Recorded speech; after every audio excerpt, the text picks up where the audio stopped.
MySpace was like the dominant force until two things happened. One, they had some technical issues, and two, a new platform came along that was complete opposite, Facebook. And that's where I joined social media. Facebook. Facebook was sterile, clean, and initially exclusive to college kids. No custom music, no neon backgrounds, just real names and simple, structured status updates. Some say it was a trade off, customization for usability, and usability won. We also saw the rise of niche platforms like Tumblr. I believe that came out in 2007. That's where your girl was too.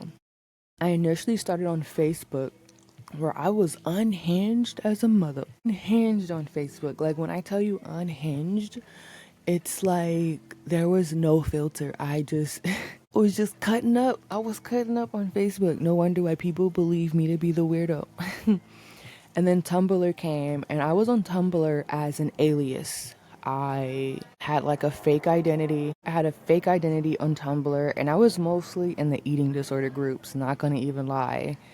Tumblr brought back some of that personal customization and deep community focus, especially around fandoms. And like I said, my community was the pro Anna community and eating disorder community.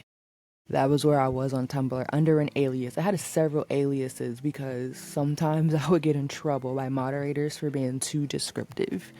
But my last one was Care Bear. I think Bella Care Bear was my last Tumblr account. I still have it actually to this day. And so then we have instant communication apps like Kik that took over later on. And Kik, I believe, was developed mostly because of Instagram. After all of the newness of Facebook, then we had Instagram. And I forgot, when was Instagram created? Instagram launched on October 6th in 2010. So 2010 was when Instagram launched. And it was released in 2012 for Androids. And I believe I had to wait. I remember when it first came out actually in the Apple Store in 2010. And it wasn't until it launched for Androids that I hopped on a wave. So maybe like 2012. Instagram was so fun when it first came out. When I hopped on it back around like 2012. It was 2012 mostly. Why do I feel like I had it though? I feel like I had it in like 2011. But anyways, regardless of the specific dates, it was so much fun back then because I was like the rise, in my opinion, of hipsters, the indie movement. We would go to like random places to do photo shoots. Like literally everyone was a model or a photographer all of a sudden during peak Instagram era. I had multiple accounts then too. My first account I deleted because cue in the previous MySpace thing with the church thing. So Instagram, I was on it then and I was convinced to delete my Instagram. I had so many followers back then. So I deleted that account and then I made a new one shortly after and deleted that account. And then I probably had like two more accounts after that, years after. But it wasn't until 2020 that I made the one that I have now.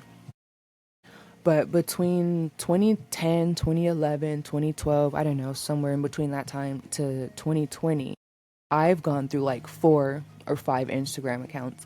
I wonder sometimes if like the people that followed me then remember me. Like, do they know I'm the same person back then? Granted, I believe my account was called Hail Your Queen. At one point, it was called Bella Bambi. At another point, it was called Hail Your Queen. And, like, I was getting a good following for all the wrong reasons. I was wearing gray contacts that I would lie and say were my real eyes. And then I also had, like, this auburn blonde curly lace front that I would wear that I would just pass off as my real hair. High key, I was Tila Dunning it. Remember peak Tila Dunn when she would lie about her hair? And then it became a running thing. Everyone's like, your hair, your hair, your hair. I was doing the same thing, except I was probably a lot earlier than her doing it. So I was like a massive fraud with my main account. And that was when I got the most people that followed me. After that, I never was able to replicate that genuine following I had back then when I was the biggest fraud. I was also going by like this ethnicity alias. I would say like I was half Italian. Why? Because I was like learning Italian back then, and I went to like an Italian church also. Well, Jehovah's Witness church. Italian. So I just felt so immersed in Italian culture. I wanted to be Italian so bad. I wanted to travel to Italy. So I just like lie. So yeah, I would just lie about my ethnicity. I was a massive fraud on there. And yeah, I had a lot of insecurity issues as well. And that was like my first early semi-viral days on Instagram.